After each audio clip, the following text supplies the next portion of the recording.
नमस्कार. आत्ताच मी त्या नालायक हिंदुस्थानी भाऊचा व्हिडिओ पाहिला. त्यानं त्या व्हिडिओमध्ये कोल्हापूरकरांच्याबद्दल अपशब्द काढलेत, शिव्या दिलेत.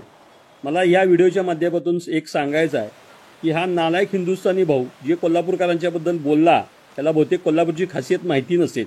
कोल्हापूरकरांनी जर का एखाद्यावर प्रेम केलं तर त्याला नक्कीच डोक्यावर घेतात आणि जर का मस्ती केली तर त्याला पायतान हे नक्की दाखवतात.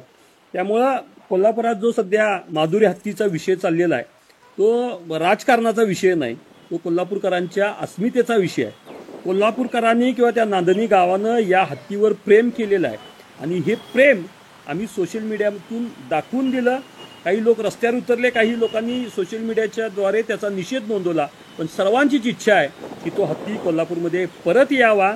तू ज्या अंबानीची सुपारी घेऊन जो बोलतोयस ना, तो अंबानी तुझा बाप असेल, आमचा कोल्हापूरकरांचा नाही. त्यामुळे तू स्वतःला हिंदुस्थानी भाऊ नाही तर भाडकाऊ भाऊ म्हटलास तर हे चुकीचं ठरणार नाही.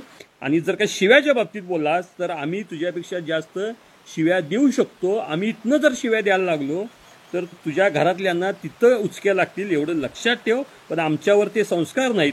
आणि याचं उदाहरण जर का बघायचं असेल, तू स्वतःचा जो व्हिडिओ टाकलायस त्याचा कॉमेंट बॉक्स ओपन कर, मग तुला कोल्हापूरकर हिसका का असताय ते दाखवता येईल. आणि जर तू म्हटलायस की या हत्तीसाठी कोण राजकारण करते वगैरे वगैरे वगैरे, जर काय चांगल्या गोष्टीचं राजकारण होत असेल आणि राजकारण करून जर का तो हत्ती परत यायचे असेल तर त्या गोष्टीचं स्वागतच केलं पाहिजे. त्यामुळे दुसऱ्याच्या सुपाऱ्या घेऊन कोल्हापूरकरांच्या नादाला लागू नको. पराडाला सुद्धा आम्ही कोल्हापुरी हिसका दाखवलेला आहे. तुला जर बघायचं असेल तर कोल्हापुरी पायतान घेऊन तुझे स्वागताला आम्ही तयार आहे. तुझे सोशल मीडियावर बोललायस ते कोल्हापुरात येऊन बोलून दाखव, एका बापाची औलाद असलास तर. अशाच नवनवीन अपडेट्ससाठी डिजिटल कोल्हापूर चॅनेलला सबस्क्राईब करायला विसरू नका.